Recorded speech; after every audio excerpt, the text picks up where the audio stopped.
We're here with Mike Sands, the president of the B3As at the Memorial for Thomas Robinson. And good evening to you, sir. Good evening. How are you? Great. Um, every time I hear you talk and mention the name Tommy Robinson, you always talked about the person whose shoulders you stood on, and or the shoulders we stand on, and as a boy growing up, how he grew you up. Talk about your relationship with Tommy Robinson. Well, I've been very, very fortunate to have a personal relationship with Tommy. It is not often that a young boy, especially in the world of sports, gets to meet and to know his hero. And Tommy been my hero from a boy. We shared a lot of good memories together.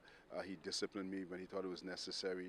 We laughed, we joked, and he was just a great person that I ended up nicknaming him the Great One. It was very difficult for me to describe him any other way. He was a great human being, a great friend. Everything about him was just great, and I just really love him dearly as a person. Now, here we are in the new Thomas A. Robinson Stadium, brand spanking new stadium that he personally also managed the construction of.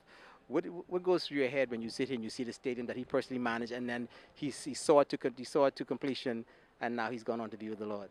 Well, I was very fortunate again to be by his side. I was one of the original members of the stadium committee that was initially selected by the government, with Tommy being the chairman. And so we spent many, many countless nights, designing or talking about the location of the stadium. During that time, there was never any point or name that the stadium was going to be. But I said to him, we were somewhere on a trip, I said, Tommy, as bad as that stadium looks next door, that was before the stadium. I said, I think what you should do is ask them to please take your name off of that until we could give you a name fitting of your status. And of course, we kind of laughed and we joke about it. But it's a bittersweet moment. It's sweet because his memory will live on forever. But it's very sad that the real first official event is going to be memorial service to the Great One in his stadium. Final question. This year at the Olympic trials, he celebrated his 74th birthday. And I believe it was you who arranged the birthday celebration, the cake cutting was there. I got a photo of him presenting his daughter with the first slice of cake.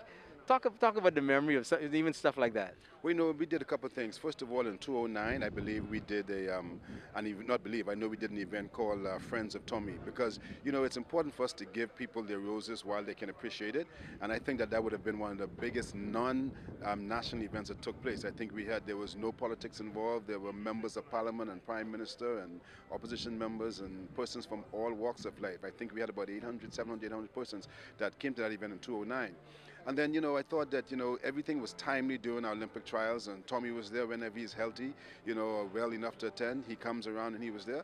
And I thought it would just be a real surprising moment that we decided to bring out the cake and thank him for the memories and for him to appreciate, or to know that we really, really appreciate, him for what he did for us. I mean, I always wanted to be great like Tommy. And so I had to stay close enough to him because he personified everything that I want to be and some of the things that I still want to be. And so his memory will forever linger with me.